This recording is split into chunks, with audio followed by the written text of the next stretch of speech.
प्यारे बच्चों, कैसे हैं आप? उम्मीद करती हूँ कि आप अपने घर में स्वस्थ होंगे, प्रसन्न होंगे और पढ़ाई में भी ध्यान लगा रहे होंगे। प्यारे बच्चों, जैसा कि आपको पता है कि हम अलंकार पढ़ रहे हैं और आज अलंकारों की श्रृंखला में हमारा आज का अलंकार है श्लेष अलंकार। ठीक है, यह शब्दालंकार का ही एक भाग है, एक भेद है। शब्दालंकार में हमने अभी तक यमक अलंकार को पढ़ा है और अनुप्रास अलंकार को पढ़ा है। इसी कड़ी में आज हम पढ़ रहे हैं श्लेष अलंकार। प्यारे बच्चों, श्लेष शब्द का जो अर्थ है वह होता है चिपका हुआ। तो इस अलंकार की परिभाषा है, उसको हम देख लेते हैं।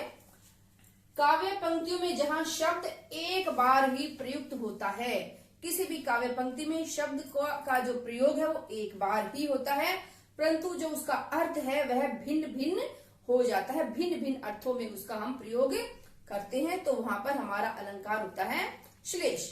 आइए उदाहरणों के द्वारा हम इस बात को अच्छे से समझ लेते हैं। पहला हमारा उदाहरण है, विपुल धन अनेकों रत्न हो साथ लाए, प्रियतम बतला दो लाल मेरा कहाँ है। यहाँ पर मैंने लाल शब्द के नीचे अंडरलाइन किया है लाल शब्द को, तो यहाँ पर लाल शब्द में ही हमारा श्लेष अलंकार है। कोई जो पत्नी है वो अपने पति से कहती है कि आप इतने दिनों में आए हो व्यापार करके विदेश से और बहुत सारा सामान, धन संपदा, रत्न मणि माणिक्य आप लेकर आए हो। विपुल धन अनेकों रत्न साथ हो लाए, प्रियतम बतला दो लाल मेरा कहाँ है। यहाँ पर लाल शब्द का अर्थ अपने पुत्र के लिए भी प्रयुक्त हुआ है और लाल शब्द का अर्थ एक कीमती रत्न के लिए भी प्रयुक्त हुआ है। तो इस कारण लाल शब्द का दो अर्थ है यहाँ पर, इसलिए यह श्लेष अलंकार का उदाहरण है। ठीक है, अगला हमारा उदाहरण है, पानी गए न ऊबरे मोती मानुष चून। यहाँ पर पानी शब्द का प्रयोग एक बार ही किया गया है, परंतु मोती, मानुष और चून, चून माने आटा, इन तीनों के संदर्भ में इस पानी शब्द का अर्थ बिल्कुल अलग अलग है। चलिए मैं समझा देती हूँ आपको। रहीम दास जी का लिखा हुआ ये दोहा है। रहीम दास जी कहते हैं कि पानी गए न ऊबरे मोती मानुष और चून, ये जो तीनों चीजें हैं, मोती, मनुष्य और आटा, ये पानी के बिना उबर नहीं पाएंगे, पानी के बिना इनका उद्धार नहीं हो सकता। तो पानी का अर्थ यहाँ पर मोती के संदर्भ में है चमक, मोती की जो चमक है, और मोती का जो जन्म है वो भी पानी में ही होता है, आपको पता है। तो मोती के संदर्भ में है चमक, और मानुष के संदर्भ में यहाँ पर है इज्जत, आत्मसम्मान, और चून के संदर्भ में है कि जो सूखा आटा है बिना पानी के उसका कोई भी यूज नहीं होता, पानी से उसको गूंदकर हम उसके अलग अलग पकवान, रोटी, पूरी, अलग चीजें हम उसकी बनाते हैं। अगला हमारा उदाहरण है, बहुत प्रसिद्ध उदाहरण है प्यारे बच्चों ये, और इसको बिल्कुल आपको ध्यान से समझना है जिससे कि कहीं पर भी आपकी गलती नहीं होगी।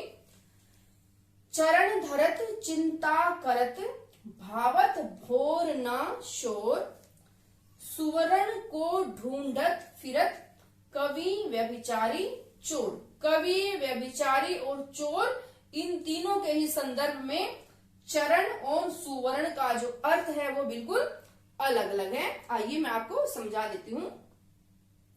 चरण शब्द का अर्थ एक तो हमारे पैर होते हैं कि जब हम आगे पैर रखते हैं, तो चोर के और व्यभिचारी के संदर्भ में चरण का मतलब पैर है कि जब आगे कदम बढ़ाते हैं तो वो चिंता करते हैं। चिंता करने का मतलब देखते हैं कि अब कभी कोई हमें देख तो नहीं रहा है, चुपके चुपके वो अपने चरण, अपने कदम आगे बढ़ाते हैं। भावत भोर ना शोर, भोर का अर्थ होता है सुबह, और शोर शराबा उनको पसंद नहीं है क्योंकि वो रात के अंधेरे में अपना काम करते हैं, चोरी करने का। तो इसलिए कहा है चरण धरत, आगे पैर बढ़ाते हैं और चिंता करते हैं कि कभी कोई उनको देख ना ले। चिंता करत भावत, भावत मतलब उनको अच्छा नहीं लगता है, भोर सुबह हो जाना और शोर मचाना कि कोई शोर मचा दे या जग जाए कि चोर आगे, तो ये उनको अच्छा नहीं लगता है। सुवर्ण, सुवर्ण का मतलब यहाँ पर है चोर के संदर्भ में है सोना, सुवर्ण माने सोना, स्वर्ण मुद्राएं, सुवर्ण, और व्यभिचारी के संदर्भ में है सुवर्ण, सुंदर वर्ण वाली।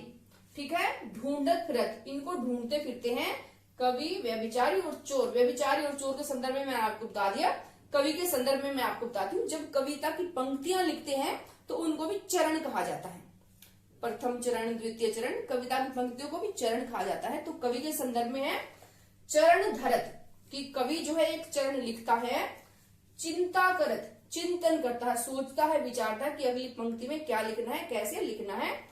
चिंता करत भावत भोर ना शोर, कवि को जब वो कविता काव्य रचना कर रहा है तो उसको शोर शराबा बिल्कुल पसंद नहीं है। और ज्यादातर कवि जो है काव्य रचना शांत स्थान पर करते हैं और रात के समय काव्य रचना वो करते हैं, इसलिए भावत भोर ना शोर, उनको शोर और सुबह पसंद नहीं है। सुवर्ण, चोर के संदर्भ में सोना था और व्यभिचारी के संदर्भ में सुंदर स्त्री था, और सुवर्ण कवि के संदर्भ में अच्छे वर्ण, सुंदर शब्दों को वो ढूंढता फिरता है। कवि, व्यभिचारी, चोर, तीनों के संदर्भ में इन दोनों का अर्थ बिल्कुल अलग अलग है। अगला हमारा उदाहरण है, या अनुरागी चित्त की गति समुझे नहीं कोई, जो जो बूढ़े शाम रंग त्यों त्यों उज्जलू होय। तो यहाँ पर नायिका ने कृष्ण प्रेम के बारे में अपने मन की दशा का वर्णन किया है। या अनुरागी चित्त की, अनुराग माने प्रेम, प्रेम पूरित जो चित्त है हृदय की, गति समुझे नहीं कोई, कोई भी मेरे प्रेम में डूबे हुए जो हृदय है उसकी गति को कोई भी समझ नहीं पा रहा है। जो जो बूढ़े शाम रंग, जो जो मेरा हृदय, जो जो मेरा मन शाम रंग में डूब रहा है, बूढ़े का मतलब है डूबना, शाम रंग में डूब रहा है, त्यों त्यों उज्जलू होय, त्यों त्यों मेरे मन के सभी विकार, मेरे मन की सभी दुर्भावनाएं सभी खत्म होकर मेरा मन उज्जवल हो गया है। तो यहाँ पर शाम के दो अर्थ हैं। एक तो शाम का मतलब हुआ, शाम का अर्थ हुआ काला रंग, कि काले रंग में जैसे जैसे मैं डूब रही हूँ वैसे वैसे ही मेरा रंग जो है वो उज्जवल हो गया है, मेरा रंग जो है वो सुंदर निखर कर आ गया है काले रंग के संदर्भ में। दूसरा है शाम, श्री कृष्ण के संदर्भ में, कि जो जो मैंने शाम से श्री कृष्ण से प्रीत लगाई है त्यों तो मेरा मन, मेरा तन सब उज्जवल हो गया है। तो यहाँ पर जो शाम है काले रंग के संदर्भ में है और कृष्ण के संदर्भ में इसका अर्थ अलग अलग आया है। अगला हमारा उदाहरण है, जो रहीम गति दीप की कुल कपूत की सोय, बारे उजियारो करे बढ़े अंधेरो होय।